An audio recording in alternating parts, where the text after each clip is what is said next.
ओम श्री गुरुवे नमः। ओम शांति शांति शांति। प्रणाम भगवान। भगवान पक्षपात रहित अनुभव प्रकाश श्री स्वामी विशुद्धानंद जी प्रसिद्ध काली कमली वाले बाबा जी द्वारा विरचित बड़ा ही विशुद्ध ग्रंथ और सर्ग नंबर 4 से व्याख्या चल रही है भगवान, जिसमें आज का शीर्षक है अथ राजा भरत का आख्यान। पराशर जी कहते हैं, हे मैत्रेय, इसी पर एक कथा सुन।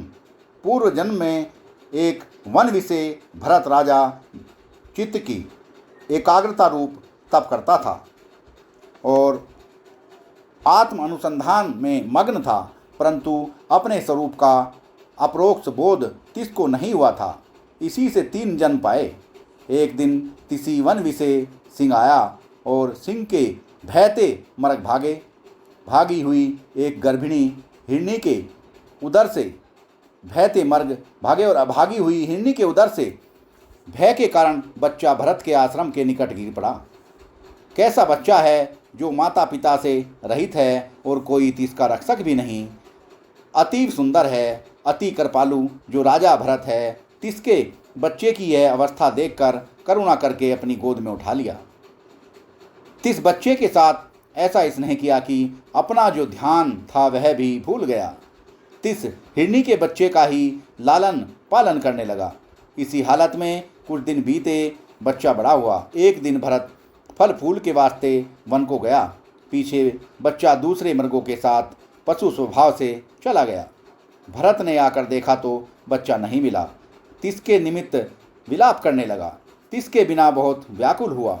तात्पर्य यह है कि तिसकी कोमलता को याद करते हुए, तिसका गुण गाता हुआ, तिसके पालन पोषण की चिंता करता हुआ जो राजा तिसके अंतःकरण की वृत्ति मृग के आकार की हो गई है। हे मैत्रेय, प्रीति का यही लक्षण है कि तद्रूप होना। राजा भरत ने इसी वासना विषय शरीर का त्याग किया, पुनः हिरण का जन्म पाया, परंतु बीज आत्मज्ञान का उसके मन से नहीं गया था, इसलिए ज्ञानपूर्वक ही दूसरा जन्म पाया।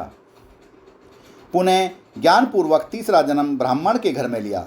माता पिता ने भी जन्म नक्षत्र अनुसार भरत ही नाम रखा।